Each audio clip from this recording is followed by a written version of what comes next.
ഇന്ന് നമ്മൾ തയ്യാറാക്കുന്നത് അടിപൊളിയായിട്ടുള്ള നല്ലൊരു പലഹാരമാണ് കേട്ടോ.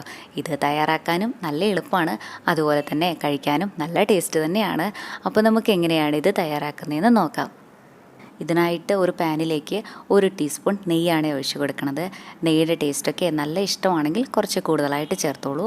ഇനി ഇതിലേക്ക് ഇട്ട് കൊടുക്കുന്നത് 1.5 കപ്പ് റവയാണ് കേട്ടോ. ഈ റവയൊക്കെ നല്ലപോലെ ഇനി റോസ്റ്റ് ചെയ്തിട്ട് കൂടെ എടുക്കാം. നമുക്ക് ഈ റവയുടെ ഷെയ്ഡൊന്നും ഒരുപാട് മാറിക്കിട്ടേണ്ട ആവശ്യമില്ല. 1-2 മിനിറ്റ് തന്നെ ഇങ്ങനെ ഒന്ന് ഇളക്കി കൊടുത്താൽ തന്നെ മതിയാകും. ഇതുപോലെ നെയ്യിലൊന്ന് റോസ്റ്റ് ചെയ്തെടുത്തിട്ട് നമ്മുടെ ഈ ഒരു പലഹാരം റെഡിയാക്കണ കൊണ്ട് കഴിക്കാനായിട്ട് ഒന്നുകൂടെ നല്ല ടേസ്റ്റ് തന്നെ ഉണ്ടാവും. ഇത്രയും ആയാൽ മതി. ഇനി റവയൊക്കെ നമുക്ക് വേറൊരു പാത്രത്തിലേക്കൊന്ന് മാറ്റി കൊടുക്കാം. ഇനി ഇതേ പാനിലേക്ക് 2 കപ്പ് വെള്ളമാണ് ഒഴിച്ചു കൊടുക്കുന്നത്. കൂടെ തന്നെ 1.25 കപ്പ് പൊടിച്ചെടുത്തിട്ടുള്ള ശർക്കരയും കൂടെ ഇട്ട് കൊടുക്കുന്നുണ്ട്. ഇനി ശർക്കരയൊക്കെ നന്നായിട്ടൊന്ന് അലിഞ്ഞു വരട്ടെ. നല്ല ടേസ്റ്റി ആയിട്ടുള്ള പലഹാരമാണ് കേട്ടോ ഇത്. എല്ലാവർക്കും തന്നെ നല്ലപോലെ ഇഷ്ടമാകും. നമ്മുടെ ചാനലിൽ കുറേ ഹെൽത്തി ആയിട്ടുള്ള നല്ല റെസിപ്പീസൊക്കെ ഉണ്ട് കേട്ടോ. കണ്ടിട്ടില്ലെങ്കിൽ ഒന്ന് കണ്ടു നോക്കണേ. അതുപോലെ നമ്മുടെ ഈ ചാനൽ ആദ്യമായിട്ടാണ് കാണുന്നതെങ്കിൽ സബ്സ്ക്രൈബ് ചെയ്യാനും മറക്കല്ലേ. ഇപ്പോൾ കണ്ടില്ലേ, നമ്മുടെ ശർക്കരയൊക്കെ നല്ലപോലെ അലിഞ്ഞു കിട്ടിയിട്ടില്ലേ. ഞാനീ എടുത്തിട്ടുള്ളത് കല്ലുമണ്ണൊന്നും ഇല്ലാത്ത ശർക്കരയാണ്. അതുകൊണ്ട് ഞാനിനി അരിച്ചിട്ട് എടുക്കണില്ല. നിങ്ങളെടുക്കുന്ന ശർക്കരയിൽ കല്ലും മണ്ണൊക്കെ ഉള്ളതാണെങ്കിൽ അതൊന്ന് അരിച്ചിട്ട് ഒഴിക്കാനായിട്ട് പ്രത്യേകം ശ്രദ്ധിക്കണം കേട്ടോ. ഈ സമയം ഇതിലേക്ക് 2 നുള്ളു ഉപ്പും കൂടെ ഇട്ട് കൊടുക്കാം. ഇനി ഇതിലേക്ക് ചേർക്കണത് നമ്മൾ നേരത്തെ റോസ്റ്റ് ചെയ്ത് മാറ്റി വെച്ചിട്ടുണ്ടായിരുന്ന റവയില്ലേ, അതാണ്. കൂടെ തന്നെ 1 കപ്പ് ചെറിയ തേങ്ങയും കൂടെ ചേർത്ത് കൊടുക്കാം. ഇനി ഇതെല്ലാം കൂടെ നല്ലപോലെ ഒന്ന് യോജിപ്പിച്ച് കൊടുക്കാം. അത് കഴിഞ്ഞാൽ നമ്മുടെ ഈ ഒരു പലഹാരത്തിന് നല്ലൊരു ഫ്ലേവർ കിട്ടാനായിട്ട് 1/2 ടീസ്പൂൺ ഏലക്കാപ്പൊടിയാണ് ചേർക്കണത്. 1-2 മിനിറ്റ് നേരം ഇതുപോലെ ഒന്ന് ഇളക്കി കൊടുക്കുമ്പം തന്നെ റവയൊക്കെ കുറുകി വരാനായിട്ട് തുടങ്ങും. കണ്ടോ, ഈ ഒരു പാകമായാൽ മതി. ഇതിനി തണുത്ത് വരണ സമയത്ത് ഒന്നും കൂടെ കുറുകി വന്നോളും. ഇനി നമുക്ക് ഫ്ലെയിം ഓഫ് ചെയ്യാം. എന്നിട്ട് ഇതിവിടെ ഒന്ന് മാറ്റി വയ്ക്കാം. ഇനി അടുത്തതായിട്ട് ഒരു പാനിലേക്ക് 1 ടേബിൾ സ്പൂൺ നെയ്യാണ് കേട്ടോ ഒഴിച്ചു കൊടുത്തിട്ടുള്ളത്. നെയ്യൊക്കെ ചേർക്കുമ്പോൾ എപ്പോഴും നമ്മുടെ ടേസ്റ്റിനനുസരിച്ചിട്ട് കൂടുതലോ കുറവോ ഒക്കെ ചേർക്കാം.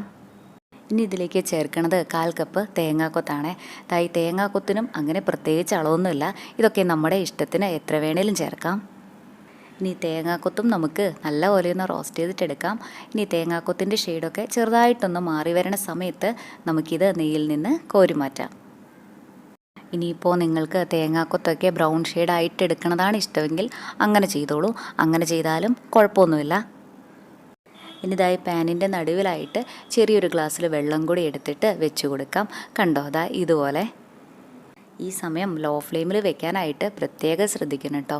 ഇനി ഇതിലേക്ക് ഇട്ട് കൊടുക്കുന്നത് നമ്മൾ നേരത്തെ മാറ്റി വെച്ചിട്ടുണ്ടായിരുന്ന ആ ഒരു റവയുടെയും തേങ്ങയുടെയും മിക്സില്ലേ, അതാണേ.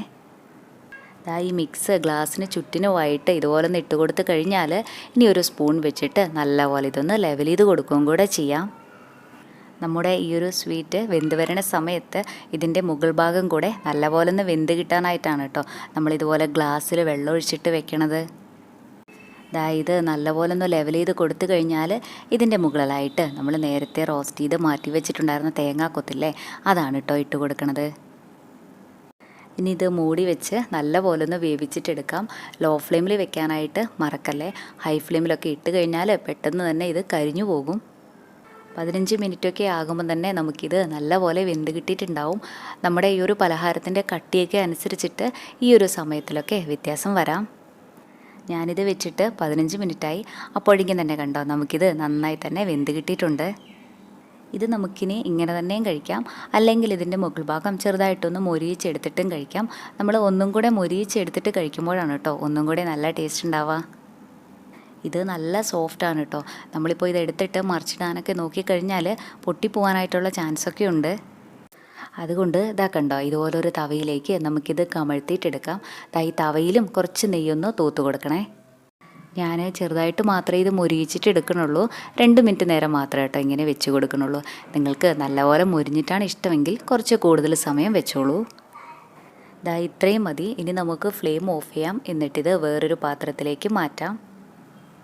ഇത് നല്ല സോഫ്റ്റാണ് കേട്ടോ. കഴിക്കാനും അടിപൊളി ടേസ്റ്റ് തന്നെയാണ്.